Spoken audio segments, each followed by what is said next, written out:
जंतर मंतर पर कॉकरोच जनता पार्टी का विशाल प्रदर्शन। पिछले काफी लंबे समय से चर्चा में चल रही कॉकरोच जनता पार्टी आज दिल्ली के जंतर मंतर पर उतरी और अपने साथ जन सैलाब भी ले उमड़ी।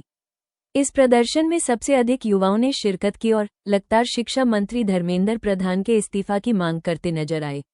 यहां आए सपोर्टर ने लगातार एजुकेशन मिनिस्टर इस्तीफा दो के नारेबाजी की। साथ ही उनका ये भी कहना है कि अब सरकार तक अपनी बात रखने के लिए लोगों को केवल एक ही पार्टी नजर आ रही है, वो है सीजेपी, जिनसे ही हमें उम्मीद है। साथ साथ इस प्रदर्शन में लोग तिरंगे और कॉकरोच के मास्क पहने दिखाई दिए। लोगों की कहना है कि अब मौजूदा सरकार केवल अपने फायदे की राजनीति कर रही है, उसे आम जनता से उनके मसलों से कोई मतलब नहीं है। बार बार नीट के पेपर लीक होना मतलब शिक्षा में भ्रष्टाचार में लिप्त है, जिसके लिए अब बदलाव होना बेहद जरूरी है। जनता पार्टी को जंतर मंतर पे प्रदर्शन की जो इजाजत मिली है, उसके बाद लगातार यहाँ पे लोगों का हुजूम उमड़ पड़ा है। कई यहाँ पे सपोर्टर्स मौजूद हैं। हमारे साथ एक कार्यकर्ता मौजूद है, उनसे बात करेंगे। सर, क्या कहना चाहेंगे, क्या नाम है आपका? और जो यहाँ पे हुजूम उमड़ा है युवाओं का, हर तरीके के लोग यहाँ मौजूद है, क्या कुछ मांगे, किस तरीके का प्रदर्शन नजर आ रहा है? मेरा नाम विनय है और मेरा कहना एक ही है, कोई गलती एक बार होती है, दो बार होती है। आप बार बार एक गलती को दोहराएंगे तो इसका मतलब ये है कि आप घर से निकलना ही नहीं चाहते, आप अपने एसी को छोड़ना ही नहीं चाहते। आप बाहर, अब जिसके लिए आप चुने गए हैं पब्लिक के लिए, तो आप घर से बाहर नहीं निकलेंगे तो पब्लिक कहाँ से दिखाई देगी आपको बच्चों का भविष्य कहाँ से दिखाई देगा, आपको स्कूल कहाँ से दिखाई देंगे। लगातार यहाँ पे नीट में जो घपले हुए उनकी बात कर रहे हैं जो अभिजीत जी हैं, और यहाँ पर मौजूद हुए हैं। काफी हुजूम यहाँ पे उमड़ा हुआ है। इतनी भीड़ एक्सपेक्टेड नहीं थी जितनी है।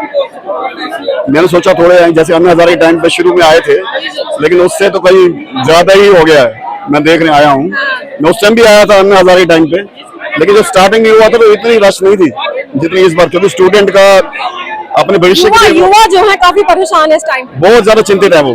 तो उन्हीं का मेन देश तो उन्हीं का है, उन्होंने आगे देश को देखना है।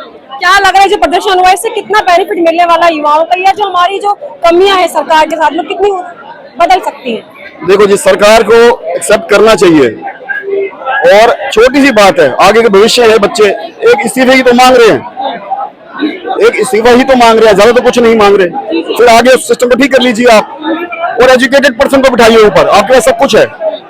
ज्यादा वोट की राजनीति होगी तो देश पीछे जाएगा। आप थोड़ा सा वोट से हटके पब्लिक की तरफ भी देखना चाहिए। ठीक है। हाँ जी, थैंक यू। तो यहाँ पर काफी लोग मौजूद हैं, उनसे भी बात करते हैं और जानते हैं कि क्या कुछ उनकी मांगे, क्या कुछ लेकर के वो यहाँ पर प्रदर्शन कर रहे हैं। क्योंकि यहाँ पर आप देखिए पूरा का पूरा जो है धर्मेंद्र प्रधान का इस्तीफा यहाँ पर मांगा जा रहा है, और लगातार ये कहा जा रहा है कि धर्मेंद्र प्रधान जो है वो इस्तीफा दें, उसके बाद ही जो है एजुकेशन डिपार्टमेंट में कोई सुधार हो सकेगा, कोई बदलाव हो सकेगा। मतलब यहाँ पे देखिए शायद यहाँ पे काफी लोग कहाँ से आए सर? आप दिल्ली से डाले। क्या कहना चाहेंगे आज प्रदर्शन हो रहा है, किस तरीके से देखते हैं इसको? यही कि शिक्षा मंत्री को अकाउंटेबिलिटी लेना चाहिए और इसके लिए रिजाइन देना चाहिए।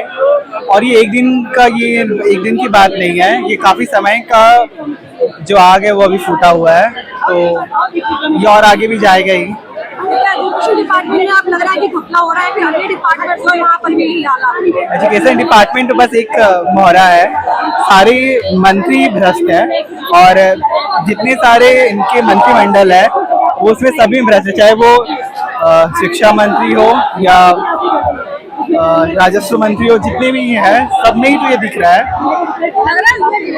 जो इनका रिजाइन आप लोग कहा रहे हैं, उसके बाद फायदा मिलेगा, कुछ डिपार्टमेंट की चीजें होंगी। फायदा हमें ये मिलना चाहिए कि उन पर एक दबाव रहे कि आगे चल के वो कुछ भी करे तो उनके ऊपर एक दबाव रहे कि अगर वो कुछ भी स्टूडेंट के विरुद्ध अगर जाते हैं तो स्टूडेंट सड़कों पर आएंगे।